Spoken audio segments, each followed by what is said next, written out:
course of our meeting, we will be graced by a story, by a speech, by no other than our lone speaker for today, Toastmaster Shira. She will deliver her project two or her pathway, writing a speech with purpose. Her purpose statement, well, we can witness that later, her purpose statement when she delivers it. But the project purpose is to learn or review basic methods for writing a speech with a defined purpose and to present a well organized speech on any topic. All right, so here's Toastmaster Shira. Beyond walls and roofs. Beyond walls and roofs. Title of her speech. Toastmaster Shira del Cantillas. Fernandez. Sorry.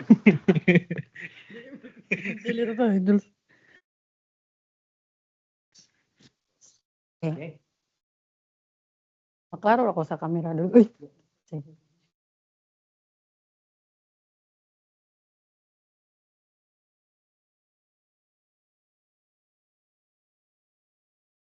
Good afternoon, my fellow Toastmasters and the online participant. Let me ask you a question. Have you ever chased a dream while life was testing you at the same time? In 2024, my husband and I were like many young married couples. We had simple dreams for our future. One of those dreams was to have a home we could call our own. We found the pre-selling house. At that time, it didn't even just exist yet. It was only a drawing on a paper, plans, measurements, and promises from the developer.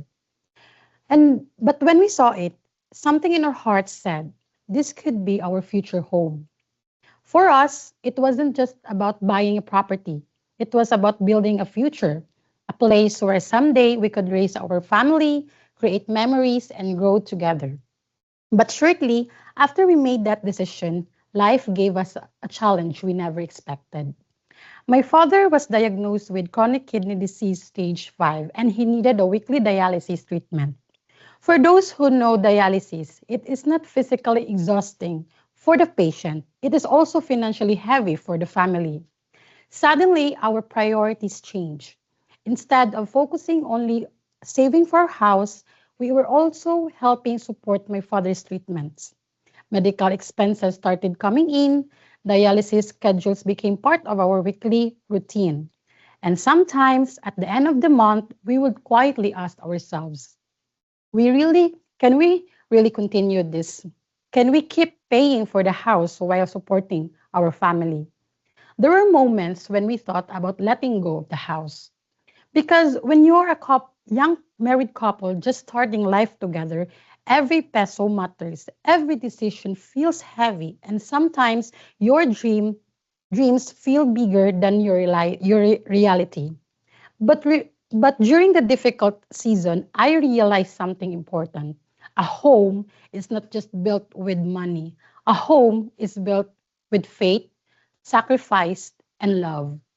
Every dialysis appointment of my father reminded us how precious family is. Every bill reminded us how strong we needed to become.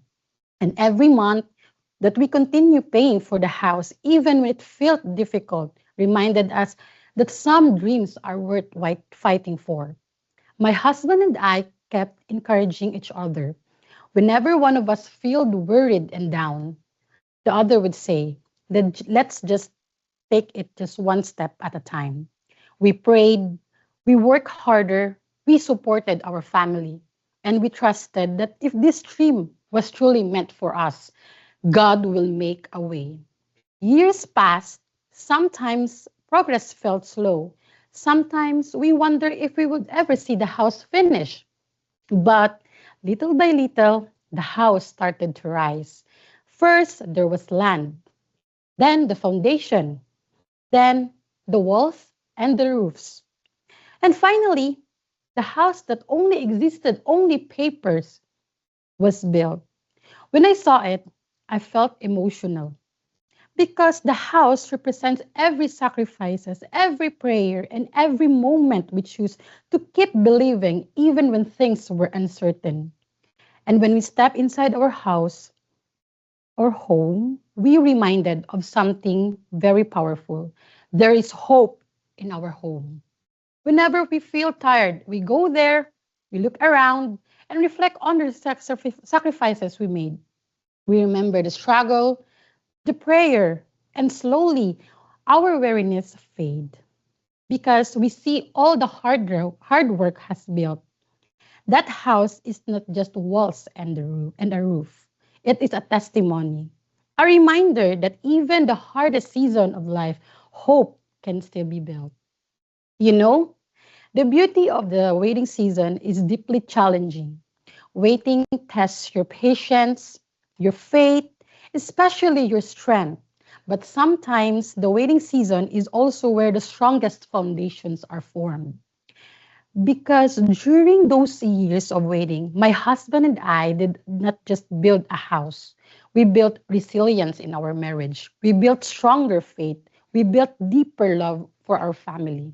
And today, when I look at that house, I don't just see a dream that came true. I see the proof even when life feels overwhelming, hope can still rise. So, right now, I want to leave a message, especially for young married couples. Be- Maybe right now you're struggling financially. Maybe you are helping supporting your parents. Maybe your dreams feel delayed. Maybe you are wondering if you are falling behind in life. But remember this, a delayed dream is not a denied dream. Sometimes life slows you down to stop you, but not to stop you, but to strengthen you. Because the strongest home are not built quickly. They are built patiently, brick by brick, prayer by prayer, day by day. And one day, when you finally stand in the place you only dream about, you will realize something beautiful and amazing. That journey of building a home is a reminder that we don't just build a walls or roofs and roofs. We choose to evolve through every challenge. Back to you, Toastmaster.